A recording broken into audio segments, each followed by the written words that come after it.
بالاخره کیفیت خوب فیلم سوپرگرل منتشر شد و ما هم تونستیم اونو ببینیم. اولین بار ما این شخصیت رو تو صحنه پس از تیتراژ فیلم سوپرمن دیدیم که فیلم اول از دنیای دی سی یو آقای جیمز گان بود. و تو همون صحنه اول که من دیدم شخصیت میلی آلکاک، یعنی شخصیت سوپرگرل رو که بازی شد میلی آلکاک بازی کرده، گفتم آفرین دقیقاً همینه. چون بعضی بازیگرا دیدید انگار اومدن تا همون نقشو بازی کنن فقط، مثلا هیو جکمن تو نقش وولورین، میلی آلکاک که تو نقش سوپرگرل دیدم گفتم ایول همینه، بازیگر خوبی انتخاب کردن. و اونجا بود که من یه ذره خوشم اومد و مشتاق شدم که این فیلمو ببینم، ولی اونقدر هایپ نشدم تا اینکه رسید به تریلرها و اینا. دونه دونه تریلرها اومدن و رفتن و من هایپم بیشتر و بیشتر شد، با اینکه خودم معتقدم که برای فیلم دوم دنیای دی سی که قرار بسازی نیازی نیست سوپرگرل رو فیلمشو بسازی و خیلی فیلمای مهمتری هست مثل بتمن، واندر وومن، فلش، گرین لنترن و سوپرگرل برای فیلم دوم مناسب نیست. اما خب همون موقع که جیمز گان انتخاب شد برای کارگردانی و رهبری دنیای دی سی، دقیقاً همون نقشی که کوین فایگی تو دنیای مارول رو داره، حدس می‌زدم که همچین اتفاقایی بیفته و یه همچین کارایی بکنه، چون یه مقدار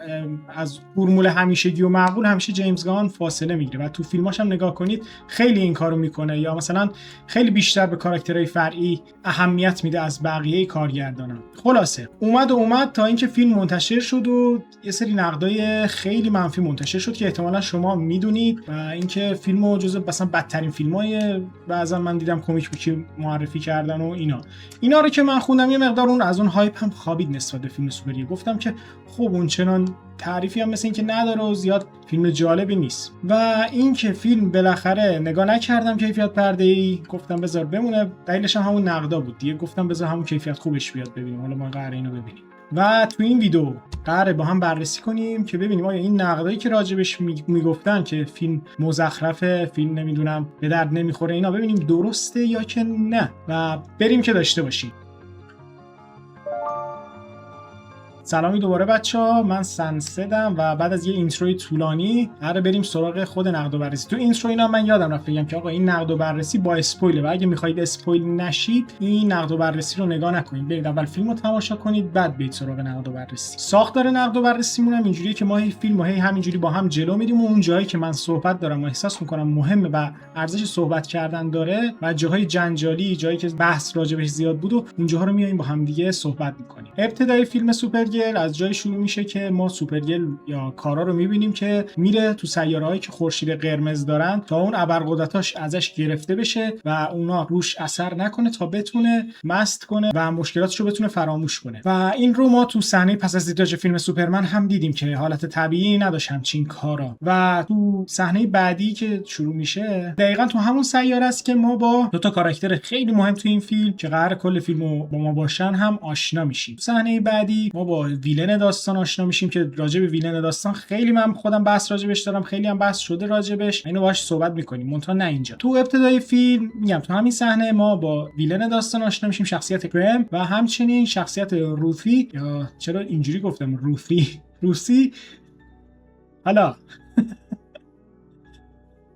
همچنین با شخصیت روفی ما آشنا میشیم که قراره اون دختری باشه که مثلا از نگاه دختر بچه‌ها یا مثلا کسایی که این فیلمو نگاه میکنن همزادپنداری بیشتری با فیلم داشته باشن. فیلم برای اینکه ویلن داستان رو به ما نشون بده و اینکه نشون بده چقدر کاراکتر خبیثیه، آقای کرم میاد و کل خانواده روسی رو میکشه و اونا رو قتل عام میکنه و همونجاست که شخصیت روسی این حس انتقامجویی درونش شکل میگیره و میره به سمت اینکه بخواد انتقام خانواده‌اش از شخصیت کرم بگیره. همینطور که روسی دنبال انتقامه، به طور اتفاقی با کارا یا سوپرگرل خودمون آشنا میشه. میره توی کافه‌ای که دنبال اینه که یه کسی رو پیدا کنه که بتونه براش این کارو انجام بده و اتفاقی با سوپرگرل آشنا میشه. یه نکته‌ای که من خیلی تو فیلم خوشم اومد اینه که فیلم پر از لوکیشن‌های مختلفه. حالا قبل اینکه به بحث‌های مهمتر برسیم، تو همین صحنه‌های ابتدایی ما کلی مکان‌های مختلف تو فیلم می‌بینیم و کلی موجودات مختلف می‌بینیم. این خیلی به نظر من جالب بود و باعث میشه که حس خسته کنندگی کمتر به مخاطب امروزی دست بده و هی ذهنش مشغول باشه دائما. همچنین نورپردازی‌های فیلم هم به نظر من جالب بود تا اینجا. تو ادامه حالا یه سری جاهای یه سری مشکلات داشت، مثلا جایی که نور از پشتش میومد ولی انگار نور از جلو هم مثلا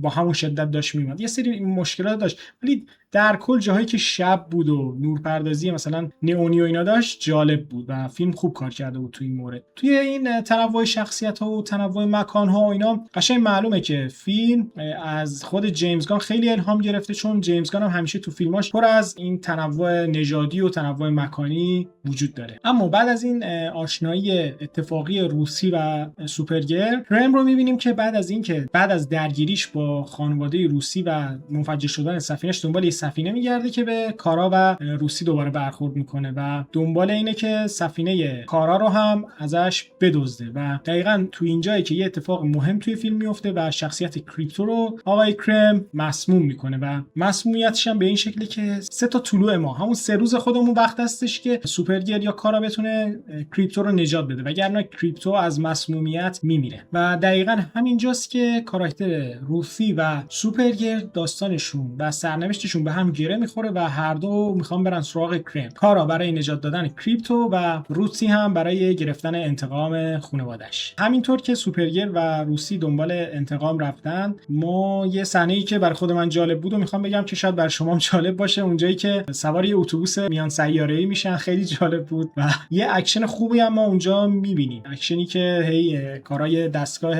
اون دزدان دریایی فضایی، یه جورایی باید گفت دزدان فضایی دیگه، دستگاه اونا رو میگیره که باهاش تلپورت میکنه. اینجا اون اکشن اونجا واقعا خوب بود. هم اونجاست که برای اولین بار روسی با قدرت‌های سوپرگرل و کار آشنا میشه. اینکه سوپرگرل خورشید زرد، نور خورشید زرد بهش میتابه و اون ابرقدرتاش ظاهر میشه و کارو در میاره. در مورد این بحث خورشیدام، کسایی که احتمالاً کلیک کردید و علاقه‌مندید به بحث‌های کمیک بوکی حتما اینو می‌دونید، ولی من اینو ممکنه برای اون کسایی که زیاد به کمیک بوک آشنا نباشن اینو برای اونا میگم که قضیه خورشید و قرمز چیه. تو دنیای کمیک بوک کلا نژاد کریپتون یعنی سوپرمن، دختر عموش سوپرگرل و کلا کریپتونی‌ها که همین 2 نفر فقط ازشون موندن، قدرتاشون رو از نور خورشید میگیرن. یعنی خود سوپرمن رو کره زمین برای این انقدر قدرت داره که یه خورشید زرد بالا سرشه، اما این اتفاق زیر خورشید قرمز براشون نمیفته. یعنی مثلا بعضی سیارات که خورشید قرمز دارن، اگر کریپتونی‌ها برن تو اون سیارات اون قدرت‌های خودشون رو ندارن، ولی خب مسمومیتی هم براشون نداره. برعکس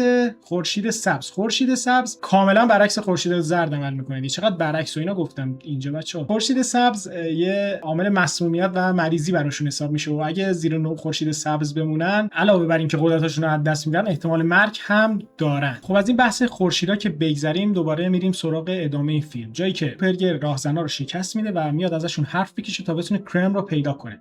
و اینجا ما این خبیث بودن شخصیت کرم رو به حد اعلاش میبینیم که این کرم یا ویلن داستان ما دخترها رو میگیره و از اونها برای ادامه نسل ازشون استفاده میکنه، یعنی سوء استفاده میکنه یه جورایی دیگه، و دخترها رو میدزده و این کار خبیث و شیطانی رو انجام میده باهاشون. و اینجا به نظر من زمان خوبیه که ما راجع به ویلن داستان صحبت کنیم. این که بچه‌ها بعضی وقتا ویلن داستان طوریه که کارگردان نمیخواد روش زیاد مانور بده و اون ویلن داستان فقط در حد اینه که یه بدمنی باشه که شخصیت اصلی یا قهرمان قصه اونو شکست میده. حالا این چند تا دلیل میتونه داشته باشه. این به نظر من 2 تا دلیل به ذهن من میرسه. یکی اینکه وقت این کارو ندارن به اندازه کافی، یا اینکه اصلا توجهی نداره کارگردان سازنده به اون ویلن و تمرکزش صرفا رو ابرقهرمانه و میخواد داستان اونو پیش ببره. اینجا جاییه که ویلن اهمیتش خیلی میاد پایین، کمتر اهمیت پیدا میکنه. درسته میدونم میتونستم بیشتر وقت بذارم و یه ویلن خوب در بیارم. من خودم جزء منتقدین این شخصیت کرمم که نه آرک درست حسابی داره، نه گذشته شما میدونیم، نه انگیزه‌اشو میدونیم، زیاد همچین فقط صرفا یه بدمنیه که اومده. میتونستم وقت بذارم و یه ویلن درست حسابی در بیارم، ولی خب احساس من اینو میگه که سازنده ها، کارگردان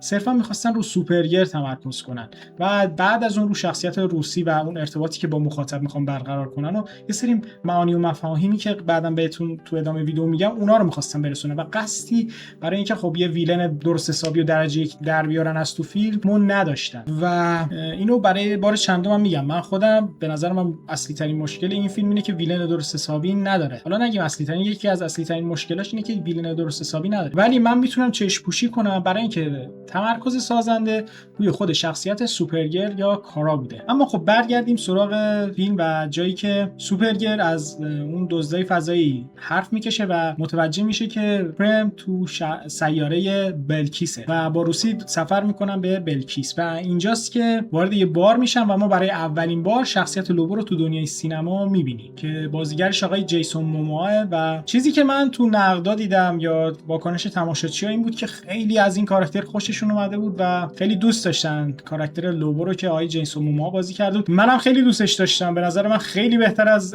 نقشش تو آکوامن اینجا بازی کرده و بیشتر بهش میاد. اما اون شاهکاری هم که به نظر من گفتن نیست. این درسته خوب بازی کرده، ولی من یه جوری تعریف از این شخصیت لوبو میشینم یا گفتم او الان این مثلا جوکر هسلجریه چیه، چه قراره چیکار بکنه تو فیلم، ولی اینطور نبود. درسته من خودم خیلی دوستش داشتم، عالی بود، ولی اونطوری که تعریفم میکردن ازش نبود. به نظر من خیلی خوب نقش خوب درآورده بود و صرفا همین. یه نکته‌ای هم اینجا بگم که خود من خیلی مثلا آرک شخصیت لوبو تو این فیلمو خیلی دوست داشتم و کلا تو فیلم‌های کمیک بوکی اینجور کارا رو دوست دارم. اینکه یه شخصیت فرعی مثل لوبو زیاد ربطی هم به داستان اصلی نداشت. اگه میدید کلا آرک خودشو داشت، اینکه یه باونتی هانتره و دنبال شکارشه و که جایزه‌شو بگیره. ولی خب اینجور چیزا رو من خیلی دوست دارم که ما یه کاراکتر فرعی می‌بینیم که تو فیلم میاد داستان خودشو داره و یه جایی داستانش با قهرمان اصلی گره می‌خوره. چرا اینا رو من دوست دارم؟ چون باعث میشه که ما کاراکترهای بیشتری ببینیم، داستانهای بیشتری ببینیم و به عنوان کمیک بوک فن فکر کنم بفهمید من حرفامو و منظورم متوجه بشید. چون که توی فیلم‌ها اولا یه زمان محدودی هست، دوما فیلم‌ها دیر به دیر ساخته میشن و ما نمیتونیم همه کاراکترهای کمیک بوک رو تو دنیای فیلم و سریال ببینیم و اینجور اتفاقا باعث میشه که ما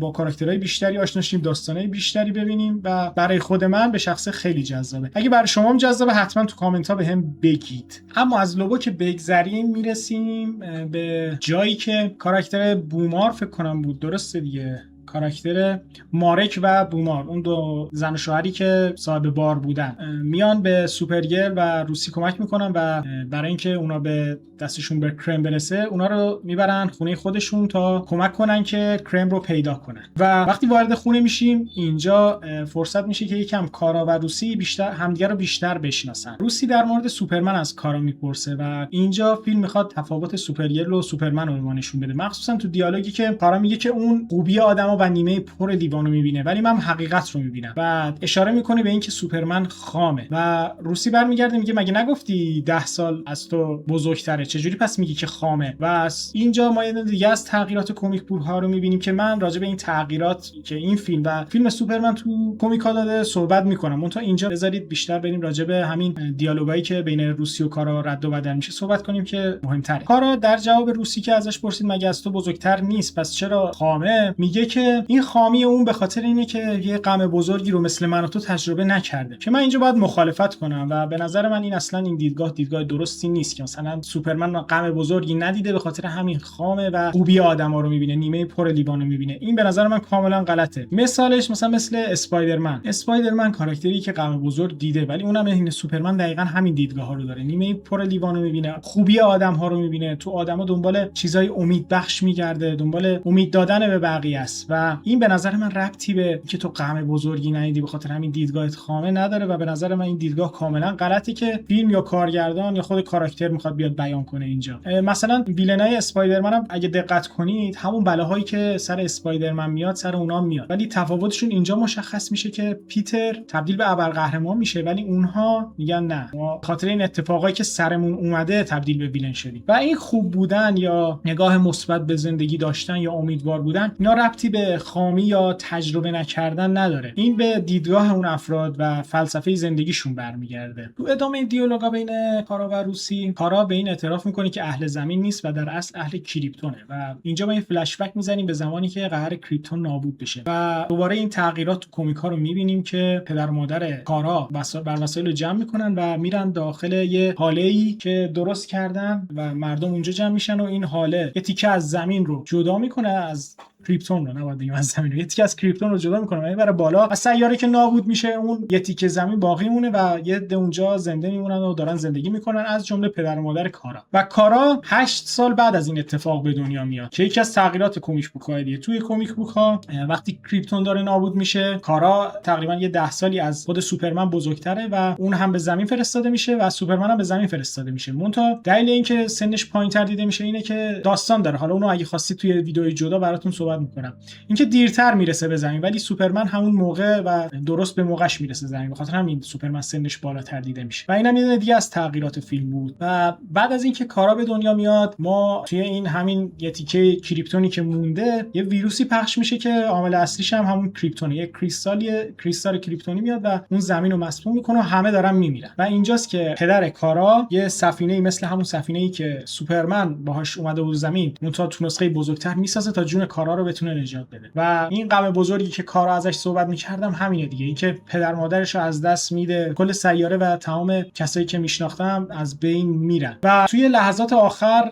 زندگی مادرش میاد یه نصیحتی بهش میکنه و بهش میگه که بعد از اینکه من رفتم ازت میخوام که خوب باشی. بچه این خیلی جمله ساده‌ایه، اینکه خوب باشی، اما بعدش هم به این اشاره میکنه خوب بودن به این معنا نیستش که محکم نباشی یا اینکه با همه مهربون باشی، فقط خوب باش. که با این جمله ما تو ادامه باهاش کار داریم با این جمله و اینو از من داشته باشی تا توی 1/3 پایانی فیلم اونجا راجبش صحبت میکنم که ببینیم این جمله سرگذشتش به کجا میره. بعد از این فلش بک ما برمیگردیم دوباره سراغ زمان حال و جایی که مارک و بومار میان کارا رو مسموم میکنن و دلیل موجهی هم برای این کار دارن که میگن که ما شما رو تحویل میدیم، در عوضش جون دختر خودمون نجات پیدا میکنه. و همینجاست که کرم و دار و دستش هم میریزن تا این دخترها رو ببرن و یه فایتی شکل میگیره، نبردی شکل میگیره بین سوپرمن و دار و دسته کرم و لوبو هم اضافه میشه چون دنبال شکار کردن باونتی یا همون جایزه‌ایه که دنبالشه. و در نهایت کرم و دار و دستش موفق میشن دخترها رو ببرن، همچنین لوبو رو هم گیر میندازن. یه چیزی که من تو فیلم خیلی باش مشکل داشتم اینه که کارا تو فیلم مدام دنبال اینه و به روسی نصیحت میکنه که نه تو نباید انتقام بگیری، انتقام باعث نمیشه که تو آروم بشی و فقط اوضاع رو بدتر میکنه. اما من با اینجا مشکلی ندارم. خب طبیعیه که دختری تو اون سن اگر بخواد بیاد انتقام بگیره و اونم انتقام به شکلی که بخواد یه نفر دیگه رو بکشه،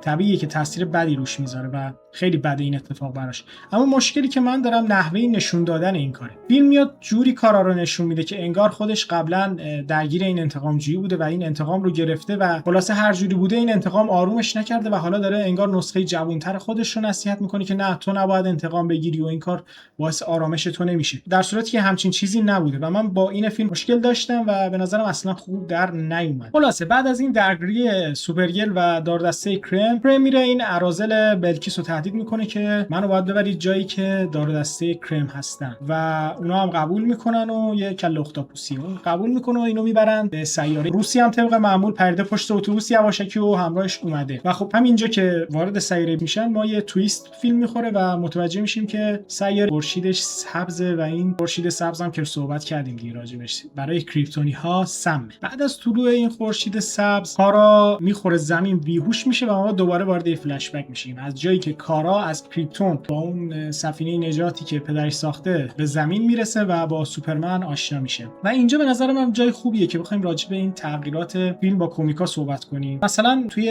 همون فلش بک قبلی هم که کریپتون رو داشت نشون میداد یه جایی دیدیم که این سفینه نجات سوپرمن داره میره به سمت زمین و در پدر کارا سوپرمن رو اینطور خطاب میکنه که اون قرار فاتح کل جهان ها بشه. و این چیزی بود که تو آخر فیلم سوپرمن هم ما دیدیم دیگه، اینکه پدر مادر سوپرمن اون رو فرستادن برای اینکه به سیارات و کهکشان ها قرار حکومت کنه که اصلا من با این موضوع حال نمیکنم. حالا باید در ادامه ببینیم جیمز گان قراره به کدوم ور ببره این تغییرات رو، ولی به نظر من اصلا جالب نیست و کاراکتر سوپرمن کاراکتری مثل اینوینسیبل یا اومنیمن یا چه بدونم خیلی از اینجور کاراکترها هست مثل اونا نیست و بچه تمایزش همین خوب بودنشه. حالا تغییرات این فیلم به نسبت کمتر بوده ولی خب بازم تغییرات داشته که یه سریاش هم از قبل اشاره کرده. حالا من فعلا قضاوت نمی‌کنم چون تا اینجا زیاد تاثیر خاصی روی داستانا تو این دوتا فیلم تاثیر خاصی نداشته.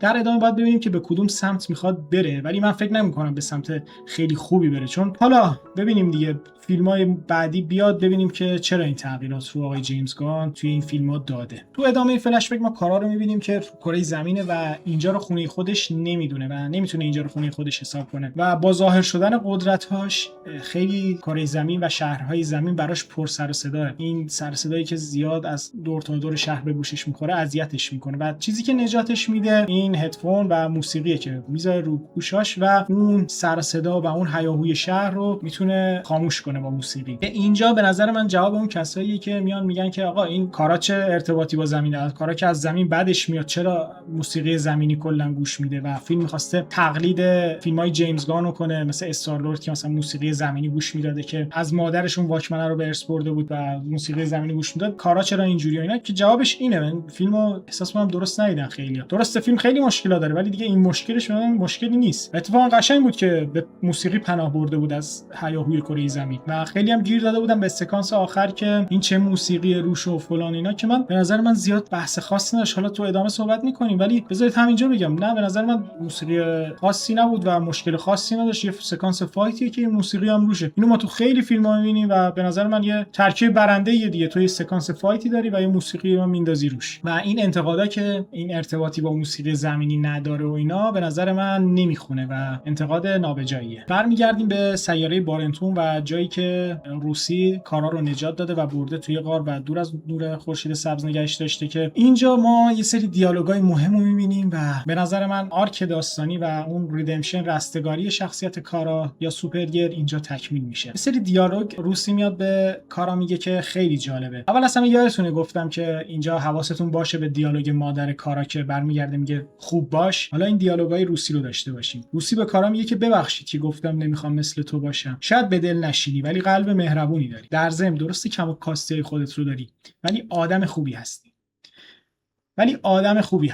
اینجا جاییه که به نظر من آرک داستانی شخصیت سوپرگر تمام میشه و ادامه فیلم میریم سراغ بقیه خطوط داستانی فیلم و اینکه فیلمو به سرانجام برسونیم و اون حفره‌های داستانی که هست رو کامل کنه. کارهایی که تو اول فیلم میرفت سیاراتی که خورشید قرمز دارن تا بتونه مست بشه و فراموش کنه و دنبال عیش و نوش و دائم الخمری و اینها بود، تبدیل شد به کاراکتری که نه تنها به یک دختر بچه کمک میکنه، نه تنها به اون دختر بچه امید میده، بلکه پاشو فراتر میذاره و تبدیل به الگوی اون دختر میشه و این به نظر من آرک داستانی قشنگی بود. داستان سوپرگرل رو میاد قشنگ خوب تعریف میکنه. حالا نمیگم شاهکار بد برداشت نکنید ولی به نظر من کاراکتر سوپرگرل رو خوب در میاره و خوب معرفی میکنه و خوبم این رستگاریشو تو این 1.5 ساعت فیلمی که تقریبا داشتیم به ما نشون میده. برای خود من این بخش فیلم بچه‌ها بهترین بخش فیلم بود، جایی که میتونه به نصیحت مادرش گوش کنه و کاراکتر خوبی میشه و این صحنه بهترین صحنه فیلم بود به نظر من. نه فایتاش بود، نه زرق و برق فیلم بود، نه لوبو بود، نه کاراکتر منفیش بود. همین که یه انسان با اینکه غم بزرگی رو تحمل کرده ولی میتونه به حرف مادرش گوش کنه و کاراکتر خوبی بشه و این خوبی رو به بقیه هم منتقل کنه.